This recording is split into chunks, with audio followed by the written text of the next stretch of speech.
તેમાં એની વાણી લખેલી છે जन्म से आखर लगा અને જન્મ સે આખર લગ એ પરમધામ થી સીધા આપણે અહીંયા આવ્યા કાલના એના પ્રમાણમાં ત્યાંથી ફરી પાછા પરમધામ જઈશું ત્યાં સુધીનો झोलो मोमिना पहुंचे धाम બ્રહ્મ સૃષ્ટિ આપણે શક્યો પરમધામ પાછા પરમધામ એટલે કે આપણા મૂળ ઘેર પાછા જઈશું सो सारी हकीकत इनमें બધી હકીકત ક્યાં છે ઇનમે એટલે કે પુરાણની અંદર પણ લખેલી છે सब पूरे मनोरथ काम અને એ સાંભળવાથી બધાના મનના મનોરથો પૂર્ણ થઈ જશે 120 बरस लो અને 120 વર્ષની વાત કરી છે करी दज्जाल सो जोर દજ્જાલની સાથે એમણે 120 વર્ષ સુધી લડાઈ કરી એટલે કે યુદ્ધ કર્યું શાનું યુદ્ધ કર્યું ધર્મનું યુદ્ધ કર્યું यहाँ लो इनसे लड़ा અને અહીંયા સુધી એમની સાથે લડાઈ કરી છે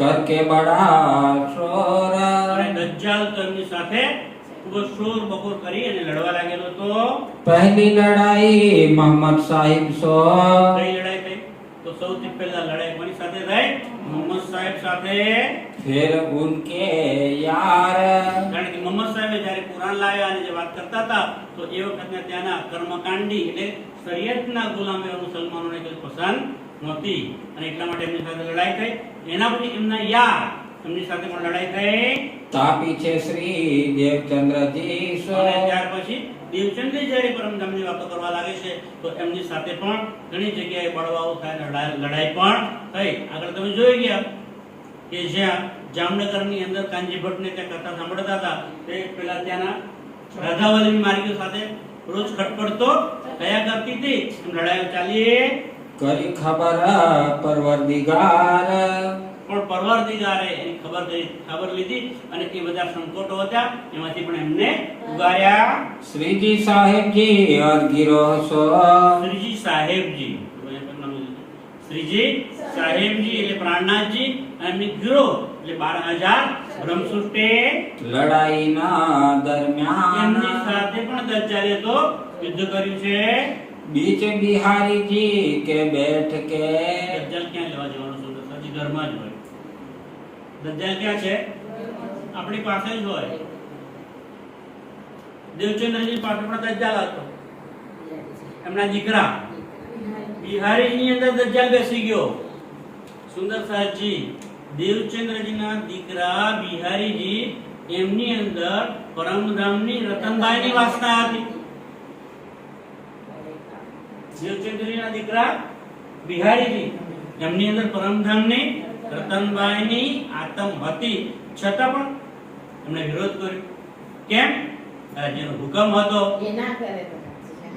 એમનો રાજ્યનો જ હુકમ હતો કારણ કે જો એ વિરોધ ના કરતા તો મેરાટ ઠાકોરને જેલમાં જવું અને જો મેરાટ ઠાકોર જેલમાં ના જાત તો એમને પરમાત્માના દર્શન પણ ત્યાં ના થાત પોતાની ઓળખાણ ના થાત અને એમની વાણીનું અવતરણ ના થાત પણ કુરાનની અંદર લખેલું છે કે એ હફસાની જેલની અંદર મિશ્રીની ઈંટો પડશે મિશ્રી એટલે સાકર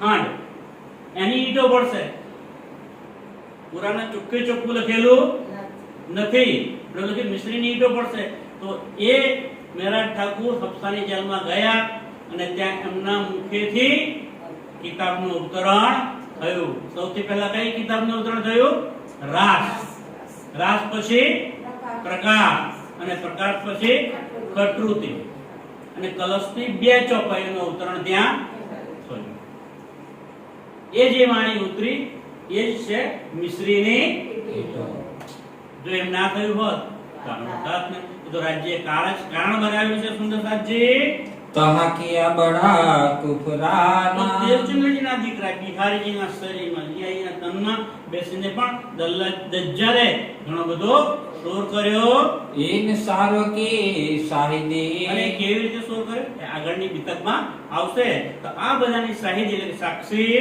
लिखी अल्लाह कलाम લીખી અલ્લાહ કલામ કુરાનની અંદર લખેલું છે सो मोमिना बितक अपनी હવે મોમિન જે સુંદરતા છે એ આ પોતાની જ બીતક છે એમ માનીને आगे खोले खलक કોની आम આગળ બોલી દેશે આમ ખલક દુનિયા આખીની આગળ આ વાતો રજૂ કરશે. विरुद्ध सारी विश्व का આખી દુનિયાનો જે વિરોધ છે भागवत इन ભાગત ઇન બીતક. આ બીતક સાહેબ છે એ આખી દુનિયાના જે ધર્મગ્રંથોની અંદર વાતો લખેલી છે અને એકબીજાની સાથે જે લડાઈ ઝઘડા ચાલ્યા કરે છે, વિરોધો થયા કરે છે, એ વિરોધને કોણ ભાગવાનું કામ કરશે? આ બીતક સાહેબ. सबको पहचाना हो ही અને આનો સારી રીતે અભ્યાસ મનન અને મંથન કરશે તો બધાને એ પૂર્ણ બ્રહ્મ પરમાત્મા એક છે, કોણ છે, ક્યાં રહે છે અને કઈ લીલા કરે છે એની પહેચાન થઈ જશે. पहुंचे कदमों हक અને જ્યારે પહેચાન થઈ જશે તો એમની આત્મા ક્યાં પહોંચી જશે? પહોંચે કદમો હક, એટલે કે રાજ્યના ચરણોમાં એ આત્મા પહોંચી જશે. सेवे सब मोमिन को હવે બધા જ જે મોમીન છે એની સેવા કરશે, કારણ કે મોમીનો કેવા છે? પરમધામથી એમનું આગમન થયેલું છે તો બધા એની સેવા કરશે. पहचान के निस्बत કેવી પહેચાન? નિસ્બત. એ પરમધામની નિસ્બત જાણીને भूल माने અને अपनी પોતે જ ભૂલો કરશે, કબૂલ કરી લેશે. बखत हुआ કારણ કે આ क्यामत સમય તો આવી જશે, હવે કયામતનો આખીરનો સમય આવી જશે.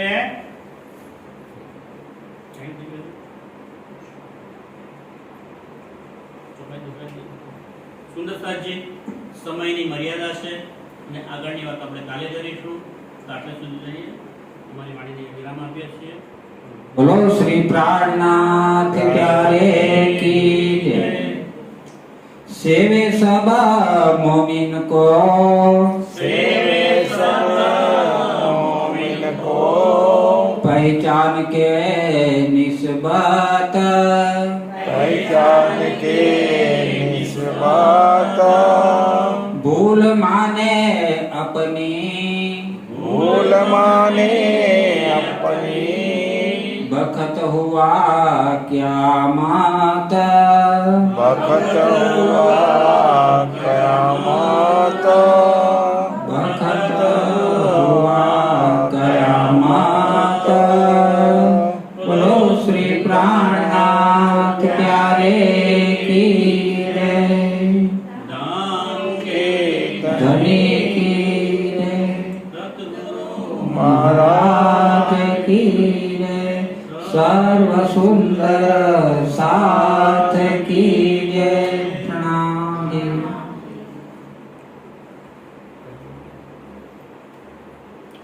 पिया जी तुम जैसी कीजियो में अर्ज करूं मेरे पीर जी। हम जैसी तुम जीन करो मेरा तलप तलप जाए जीव जी। जीवना तो जी में नहीं क्यों मीठे दिल की प्यास जी। तुम बिना मैं किसको कहूँ पिया तुम हो मेरी आस जी। आस पियानी तो करूँ पिया जो कोई दूसरा हो जी। सब विद वाला जी समरथ दीना रह न जाए रोए रोए जी। जन्म रंगी जो मैं होती पिया सो क्यों देखो निके कार जी। जब तुम आपने खाओगे तब देखूंगी नैनन भर जी।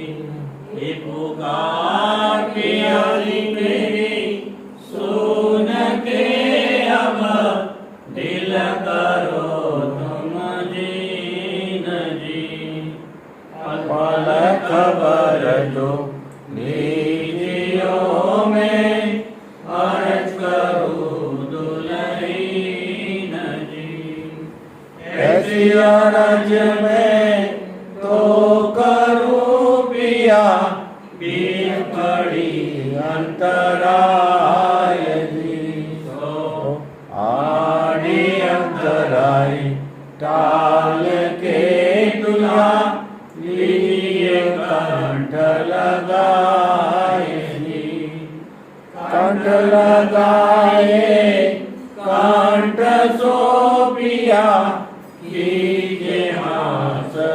विलास जी वारणे जाए श्री इंद्रावती पिया राखो चरणों के पास जी तुम दुल्हाने दुल्हनी पिया और न जानू बात जी ईशकसो से वाकरू प्रिया सब अंगो साक्षात जी सदा सुखदाता धाम धनी मेरे